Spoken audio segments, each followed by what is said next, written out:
It's pretty hard to answer actually, because it's not really like how you see it, it's more how you feel it. The jiu-jitsu life is pretty mean, like you're gonna be upset some days, you're gonna get hurt some days, you're gonna like come to the gym, you're gonna feel like you don't know anything, but like you enjoy it, because that's your life, like makes your life worth something. If jiu-jitsu is not for you, it's never gonna be for you, but like if you feel the jiu-jitsu is good for you, then it's gonna be good for you for the rest of your life.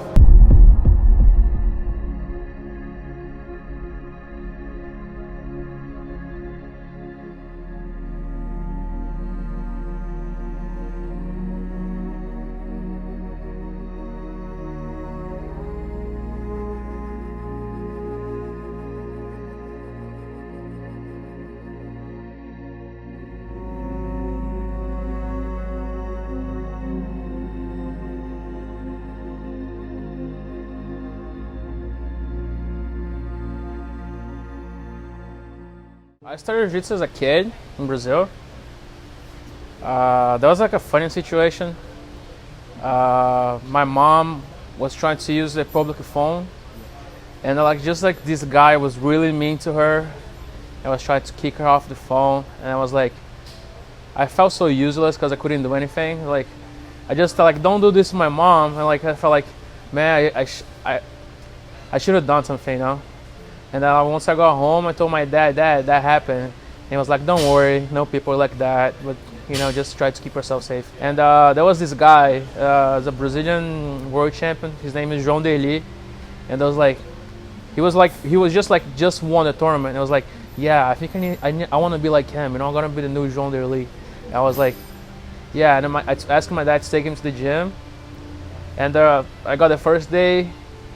And my dad paid the first month, and they told my teacher, if he doesn't want to come for like the second week, you don't have to give me the money back. But just like I got so mad at my dad, I was like, no, I'm gonna do it, and like I'm just kept doing till now. It's not really a reason why I like jiu-jitsu, it's just something that happened in my life. Like when I think about myself, I don't think about myself in that time that I didn't do jiu-jitsu.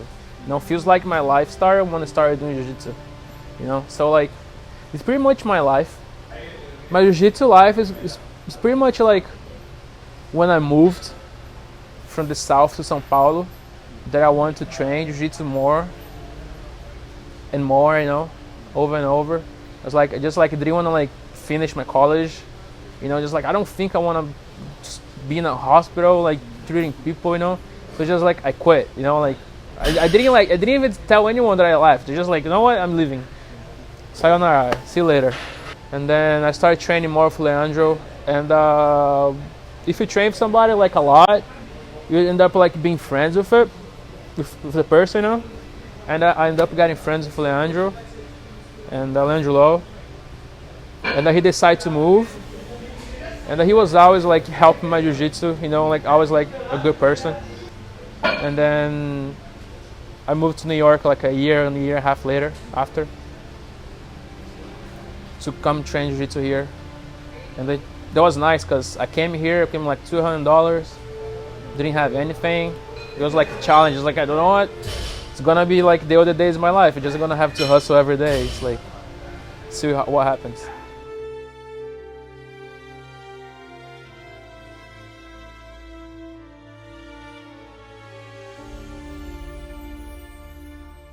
So yeah, it was like, I got here, I had a place to stay, so I didn't have to pay for rent. That's really why I came here. And actually I didn't have any money, I went home, I told my dad, I'm leaving to New York. He was like, really? I was like, yeah, I'm going. I was like, all right, I can't stop you, like you know what you want. And my friend in Texas, his name is Mike, they call him Big Mike. I asked him to pay for my tickets, and he said like, I asked him to borrow, hey, can I borrow money to pay the tickets? And they said, yeah, of course, like I like you, you're a good guy, like you come here, And then my dad went to the bank. He was like, borrow money from the bank, like $200 American dollars, and I got here with like $150. And it was like, I didn't know what to do. And the Paulo Miao, he was like, no, come to America, you know, like you're gonna eat whatever I eat, you know, like if I'm eating, you're gonna be eating too. I was like, all right, that's what I need, you know. I got here, and Murilo, I think Murilo, our teacher here, I think he felt that I didn't have money, and he's like, here. He gave me like $40 to eat lunch, and those $40 lasted me like for like almost 2 weeks, you know. I was just like eating like tuna and pasta.